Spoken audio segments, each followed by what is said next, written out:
Hey everyone, कैसे आप सब। चलिए इस वीडियो में मैं आपको हल्दी को उगाने का तरीका बता दूं और साथ में एक बोनस जानकारी, और वो ये कि हल्दी की जड़ों से हल्दी पाउडर कैसे बनाते हैं। चलिए फिर वीडियो स्टार्ट करते हैं।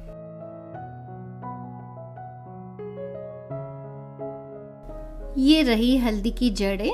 टेक्निकली इन्हें राइजोम्स कहा जाता है और हल्दी को इनसे ही उगाया जाता है। मार्च और अप्रैल लगाने के लिए सबसे सही मौसम रहता। गर्मी में, बरसात में पौधा अच्छे से ग्रो होगा और दिसंबर तक हार्वेस्टिंग के लिए तैयार हो जाएगा। राइजोम्स आपको लोकल मार्केट में, ग्रोसरी या पूजा स्टोर पे आराम से मिल जाएगा। अलग अलग गमलों में लगाने के लिए राइजोम्स को 2-3 भाग में डिवाइड कर लीजिए। ये देखिए कितना प्यारा येलो कलर दिख रहा है ना। राइजोम्स को बहुत छोटा मत करिए, लगभग 1 से 1.5 इंचेस का हो तो सक्सेस रेट अच्छा रहेगा। जब आप तोड़ते हैं तो एक कटी हुई सतह बन जाती है और यहाँ से गलने का डर ज़्यादा होता है, इसलिए आप इन्हें सूखने दीजिए कम से कम 2 से 3 दिन। सूखने के बाद ये कुछ ऐसा दिखने लगेगा और ये लगाने के लिए बिल्कुल तैयार हैं।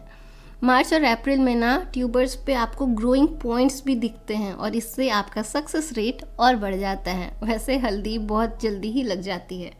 हल्दी उगाने के लिए आपको कोई फैंसी मिक्स की ज़रूरत नहीं है। आप नॉर्मल गार्डन की मिट्टी में भी उगा सकते हैं, चाहे तो आप ग्रो बैग में उगा लीजिए या फिर मिट्टी में ही लगा दीजिए, कोई दिक्कत नहीं। जो ट्यूबर हमने सुखाया था उसे मिट्टी पे रख देंगे और उसके ऊपर वापस कम से कम 1 इंचेस मिट्टी और भर देंगे। राइजोम लगाने के बाद अच्छे से पानी ज़रूर डाल दीजिए और इस गमले को आप ऐसी जगह पे रखिए जहाँ पे दिन भर में कम से कम 4 से 5 घंटे के लिए डायरेक्ट धूप पड़े। चलिए अब मैं मिलती हूँ आपसे आगे के अपडेट के साथ। राइजोम को ग्रो होना शुरू होने में 8 से लेकर 20 दिन तक लग जाते और कई सारे ग्रोइंग पॉइंट से ये उगने लगता है। जैसे कि एक उग चुका है और एक थोड़ा सा ऊंचा सा दिख रहा है, यहाँ से भी जल्दी एक पौधा निकलने वाला है। और कितना दिन लगेगा ना, ये आपकी तरफ के टेम्परेचर और धूप पे डिपेंड करता, इसलिए हड़बड़ाने से बेहतर है थोड़ा इंतज़ार कर लेना। ये रहा आपके सामने लगाने के 25 दिन बाद का अपडेट। एक बार जब राइजोम ग्रो होना स्टार्ट कर दे उसके बाद काफ़ी फास्ट ग्रो होने लगता है। ये रहा लगाने के 2 महीने बाद का अपडेट। आप देख सकते हैं पौधा कितने अच्छे से ग्रो हो रहा। हल्दी को वैसे बहुत सारे फर्टिलाइज़र की कोई ज़रूरत नहीं होती है, लेकिन अच्छी ग्रोथ के लिए आप महीने में एक बार किचन वेस्ट कंपोस्ट या वर्मी कंपोस्ट 50 से 100 ग्राम डाल सकते हैं। जब टेम्परेचर गिरने लगता, हल्दी का पौधा सूखने लगता है और जब पत्ते सारे ही सूख जाएं, तब हार्वेस्टिंग का परफेक्ट टाइम होता, जो कि अब हो गया है। चलिए अब हल्दी हार्वेस्ट करते हैं।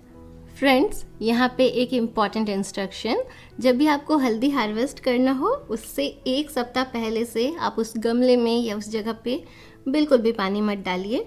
इससे आपको अच्छी क्वालिटी की हल्दी मिलेगी जो जल्दी ख़राब भी नहीं होगी।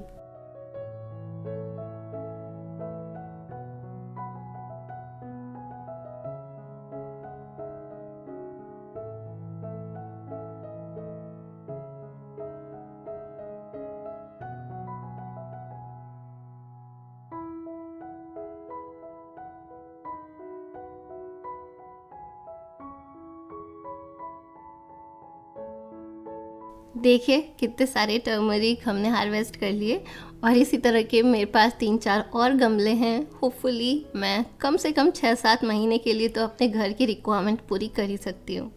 चलिए अब हम आगे बात करेंगे कि इस हल्दी के राइजोम से हमें हल्दी पाउडर जो हम किचन में यूज़ करते हैं वो कैसे बनाना है। और उसके लिए सबसे पहले तो इन राइजोम्स को कम से कम 10 से 15 दिन के लिए धूप में सुखाना होगा।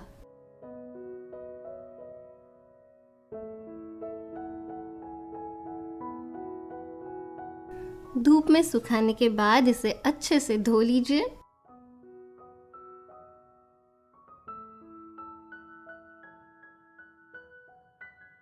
धोने के बाद 40 से 45 मिनट के लिए धीमी आंच पे इन्हें उबाल लीजिए।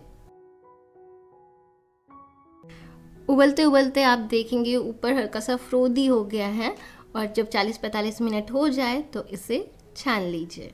माफ़ कीजिएगा, बहुत ही कम रोशनी है मेरे किचन में। एक्चुअली ऑपोजिट डायरेक्शन में विंडो है, इसलिए गैस पे अच्छे से वीडियो बन नहीं पाता। हल्दी को ठंडा होने देंगे और ये जो पानी है ना, इसे भी आप कई तरीके से यूज़ कर सकते हैं। और मेरा जो फेवरेट यूज़ है वो है, मैं 50 लीटर पानी में इसे मिक्स करके अपने पौधों पर स्प्रे करवा देती हूँ। जब उबली हुई हल्दी ठंडी हो जाए तब आप हल्दी के छिलकों को हटा लीजिए। ये ऑप्शनल है, चाहे तो आप रहने भी दे सकते हैं, लेकिन हटा लेने से ना हल्दी का कलर काफ़ी निखर के आता है। छीलने के बाद इन्हें छोटे छोटे टुकड़ों में काट दीजिए, जिससे ये जल्दी सूखें। और आपको इन्हें बहुत ही अच्छे से सुखाना है। सुखाने के लिए आप कोई अच्छा बड़ा प्लेट यूज़ कर सकते हैं, जिससे कि ये एक जगह इकट्ठे नहीं रहे। इकट्ठे रहने से ये ख़राब हो जाते हैं। 5 से 6 दिन तक काफ़ी अच्छे से तेज़ धूप में सुखा लीजिए और उसके बाद आप पीस लीजिए। अगर आपके पास बहुत सारा है ना, तो अलग अलग बैच में आप पीसिए और यूज़ करिए। बाकी सूखी हुई हल्दी ही किसी बॉटल में डालकर उसे फ्रीज में रख सकते हैं।